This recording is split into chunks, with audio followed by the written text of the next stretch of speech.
We dismiss history at our peril. Liberty Nation Radio with Mark Angelides. And we're back talking Israel with Liberty Nation's national security correspondent, Mr. Dave Patterson. Now, earlier in the show, we were talking about the Iran deal and the Biden administration's attitude towards it. Now, Dave, I want to get your take on this. What are the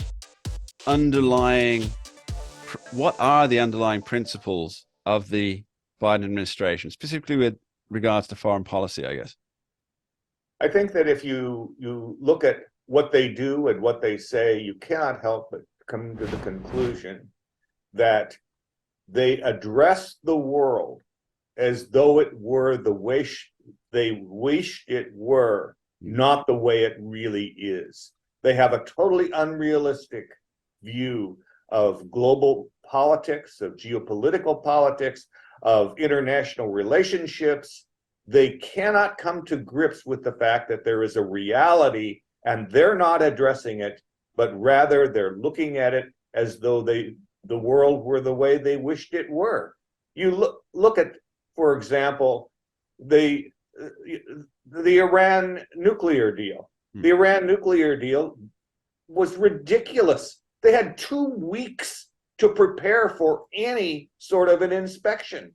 And, you have a pop-up surprise inspection, and you give them 24 hours is too much. And to say, oh, yes, we really think that this is a good deal. Not only that, but look at the way in which they negotiated everything. If we're really nice to you first, will you be nice to us?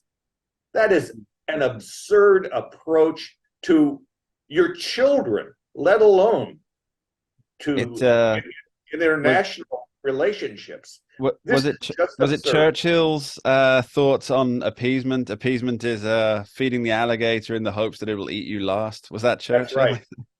Exactly. But Dave, something that's been in the back of my mind since the attacks began, and specifically with relation to how well coordinated everything was. You had aerial, land, and water assault all at the same time as a major cyber attack, a denial of service attack, DDoS attacks, they call it, to sow further confusion. Now, if I were the mastermind of this whole thing, the events of last weekend would have been my opening gambit, not the end. And there's further, and I hate to use this word, but there's further game to be played out, it seems to me. And if the leadership in Washington, D.C. think that they're presently dealing with just the aftermath of something rather than merely the end of the beginning, then I suspect we're in for a lot more bloodshed before it's all over. Does that make any sense? Yeah, I think it does. And I think that one of the things that is a natural result of what you're saying is that you take, for example, always you look at, who benefits, cui bono, right? Yeah. So who benefits here? Well, Iran benefits, clearly, because now they have stirred up a lot of turmoil, and they'll be able to do things behind the curtain that they would not have been able to do otherwise. Russia also benefits because now the United States is focused on the Israeli problem and supporting as best they can Israel. And so I think that you are right, and this is going to be a somewhat more protracted than obviously than Biden or France or Germany or anybody else would like to have it, because it takes away from their focus on Ukraine. But nonetheless, I think that's what's going to happen. And you also have this other aspect, and I don't think we should dismiss it, and that is what we find out that the Biden administration has allowed Iranian sympathizers in their administration in positions of importance, and there is one working as the chief of staff in special operations, low intensity conflict in the Pentagon, this is, I mean, breathtakingly stupid. It is. It's that's a scandal that's still unfolding, and I suspect we'll see a lot more depth to it. But you talk about the sympathizers. There's a if you any brief perusal of social media, I think it shows. I don't know if this is just in the social media realm, but there's very much a shifting of the whose side are you on, folks, especially some of the younger generations. We saw in the wake of the attacks, pro-Palestinian rallies all over America, in Europe, in Australia, outside Sydney Opera House, where they gathered to chant "Gas the Jews," of all things. And it seems that there's this changing attitude where we can't say, you know, uh, you're in the wrong on this. Hamas is wrong. There is no justification for the kind of slaughter they engaged in. And then, but of course, what we found is that our neighbors and our countrymen are outside the Israeli embassy here in the UK, waving Palestinian flags and cheering the deaths of Israelis.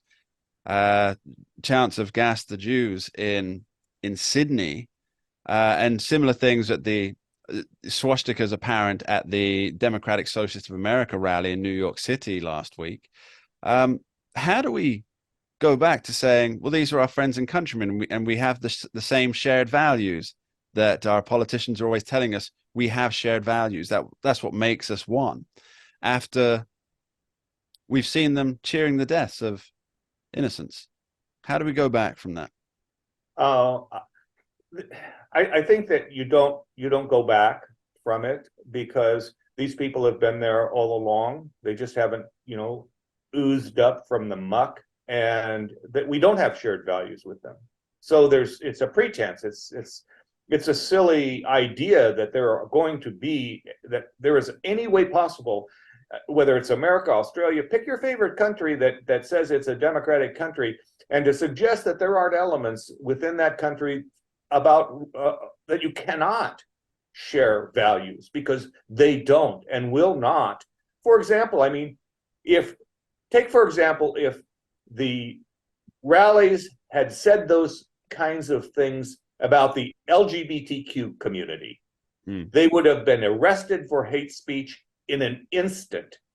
And yet these creatures can say these horrible, horrible things, and they're just part of the free speech movement.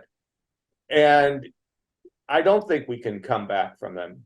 I think they've identified themselves, and good that they have, and we make them irrelevant in our community.